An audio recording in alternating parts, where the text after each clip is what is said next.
ಇರ್ತಕ್ಕಂಥದ್ದು. ವಿರಕ್ತ ಸಂಪ್ರದಾಯವನ್ನ ಈಗಾಗ ಪಾಲನೆ ಮಾಡ್ತಿದ್ದಂಥ ಮಠ ಯಾವುದಾದ್ರೂ ನಮ್ಮ ರಾಜ್ಯದಲ್ಲಿ ಇದೆ ಅಂದ್ರೆ ಅದು ಸೋಸಲೆ ತೋಪು ಮಠ ಅಂತ ಹೇಳಲಿಕ್ಕೆ ಹೆಮ್ಮೆ ಆಗ್ತದೆ. ಯಾಕಂದ್ರೆ ಆ ನಿರಂತರ ಪ್ರಣವ ಸ್ವರೂಪಿಯಾದ ಒಂದು ಮಠದ ಅಧಿಪತಿಗಳು ಮಠವನ್ನ ಬಿಟ್ಟು ಎಲ್ಲೂ ಹೋಗಲ್ಲ. ಅವರ ಮಠದಲ್ಲೇ ತಮ್ಮ ಪೂಜೆ ಜಪವನ್ನ ಮಾಡಿಕೊಂಡು ಅವರ ಮಠದಲ್ಲೇ ತಮ್ಮ ಕಾಯಿತ್ಯವನ್ನ ಮಾಡ್ತಕ್ಕಂಥ ಒಂದು ಪರಂಪರೆ ಆ ಒಂದು ವಿರಕ್ತ ಮಠದ ಸಂಪ್ರದಾಯ ಅದನ್ನ ಪಾಲನೆ ಮಾಡಿದಂಥ ಏಕೈಕ ಮಠ ನಮ್ಮ ಸೋಸಲೆ ತೋಪಿನ ಮಠ. ಅಂತ ಒಂದು ಮಠದಲ್ಲಿ ಇವತ್ತು ನಾವು ಷಡಾಕ್ಷರಿ ಮಹಾಸ್ವಾಮಿಗಳವರ ಒಂದು ಈ ಒಂದು ಕಾರ್ಯಕ್ರಮದಲ್ಲಿ ನೀವೆಲ್ಲ ಕೂಡ ಪಾಲ್ಗೊಂಡಿದ್ದೀರಿ. ಬಹುಶಃ ವೀರಶೈವ ಧರ್ಮ ಅತ್ಯಂತ ಶ್ರೇಷ್ಠತೆಯ ಸನಾತನವಾದ ಈ ಧರ್ಮದಲ್ಲಿ ನೀವೆಲ್ಲರೂ ಕೂಡ ಹುಟ್ಟಿದ್ದೀರಿ.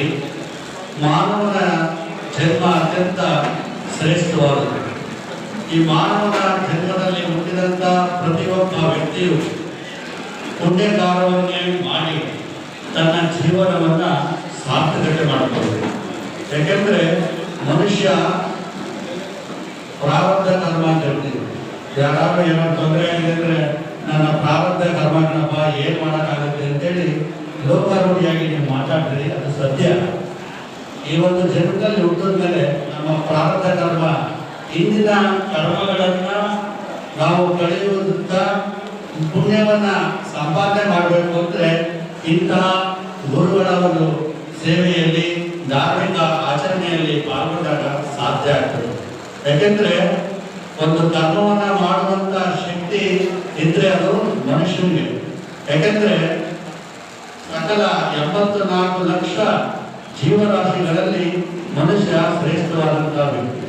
ಅವರಿಗೆ ಒಳ್ಳೆಯದು ಕೆಟ್ಟದ್ದು ಅಂತಕ್ಕಂಥ ಎಲ್ಲವನ್ನ ಯೋಚನೆ ಮಾಡ್ತಕ್ಕಂಥ ಶಕ್ತಿ ಇದ್ರೆ ಅದು ಮನುಷ್ಯನಿಗೆ. ಯಾಕೆಂದ್ರೆ ಎಲ್ಲ ಪ್ರಾಣಿಗಳಿಗೂ 4 ಕಾಲುಗಳಿದೆ, ಮನುಷ್ಯನಿಗೆ ಮಾತ್ರ 2 ಕಾಲು 2 ಕೈಗಳಿದೆ. ಇನ್ನೂ ಕೆಲವು ಜೀವಜಲ ಪ್ರಾಣಿಗಳಿಗೆ 1000 ಕಾಲಿದೆ. ನೀವು ಹಳ್ಳಿಗಳಲ್ಲಿ ನೋಡ್ತೀರಿ 1000 ಕಾಲು ಅಂತ ಹೇಳ್ತೀರಿ, ಅದು 1000 ಕಾಲಿದೆ, ಅದಕ್ಕೆ ಅದು ನಡ್ಕೊಂಡು ಹೋಗ್ತದೆ 1000 ಕಾಲಪ್ಪ ಅಂತ ಹೇಳಿ ಆ ಪ್ರಾಣಿಯಿಂದ ನೀವು 1000 ಕಾಲಿಂದನೇ ಅದನ್ನ ಹೆಸರಿಡಿದು ಕರೀತೀರಿ. ಹೀಗೆ ಮನುಷ್ಯ ತನಗೆ ದೇವರು ಕೊಟ್ಟಿರ್ತಕ್ಕಂಥ 2 ಕಾಲುಗಳು 2 ಕೈಗಳು ಎಲ್ಲ ಪುಣ್ಯ ಕರ್ಮವನ್ನ ಮಾಡುವಂತ ಶಕ್ತಿ ಮನುಷ್ಯನಿದೆ. ಅದಕ್ಕೆ ಅವನು ಕೈಗಳನ್ನು ಕೊಟ್ಟಿದ್ದಾನೆ. ನೀವು ಮನುಷ್ಯ ಜನ್ಮದಲ್ಲಿ ಹುಟ್ಟಿರೋದ್ರಿಂದ ನೀವು ಒಳ್ಳೆ ಕಾರ್ಯವನ್ನೇ ಮಾಡಬೇಕು, ಒಳ್ಳೆ ಆಲೋಚನೆಯನ್ನೇ ಮಾಡಬೇಕು. ಈಗ ಮಂಗ ಇದೆ, ಆ ಮಂಗ ಎಷ್ಟಿದೆ? 4 ಕಾಲಿದೆ. ಸುಮಾರು ದೂರ ಅದು 4 ಕಾಲಲ್ಲಿ ನಡ್ಕೊಂಡು ಹೋಗುತ್ತೆ. ಹಣ್ಣು ಹಂಪಲುಗಳನ್ನ ತಿನ್ಬೇಕು ಅಂದ್ರೆ ತನ್ನ 2 ಮುಂದಿನ ಕೈಗಳಿಂದ ಹಣ್ಣನ್ನ ತಿನ್ನುತ್ತೆ. ಮತ್ತೆ 2 ಕಾಲಲ್ಲಿ ನಡ್ಕೊಂಡು ಹೋಗೋದು ಸ್ವಲ್ಪ ದೂರ, ಆದ್ರೆ ಪೂರ್ಣ ನಡೆಯಲಿಕ್ಕೆ ಅದಕ್ಕೆ ಸಾಧ್ಯ ಆಗಲ್ಲ. ಮತ್ತೆ ತನ್ನ ಮುಂದಿನ 2 ಕೈಗಳನ್ನ ಮೂರನೇ ಅದು ಮುಂದೆ ತನ್ನ ಪ್ರಯಾಣವನ್ನ ಮಾಡಬೇಕಾಗುತ್ತೆ, ಅದು ಮಂಗ.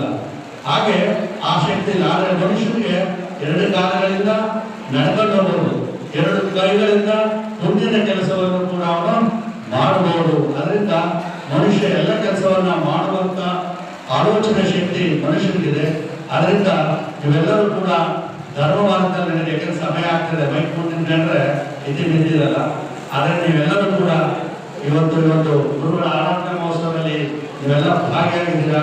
ನಿಮ್ಗೆಲ್ಲರಿಗೂ ಕೂಡ ಆ ಭಗವಂತ ಒಳ್ಳೆಯದನ್ನ ಮಾಡಲಿ, ಎಲ್ಲ ಗುರುಗಳ ಆಶೀರ್ವಾದ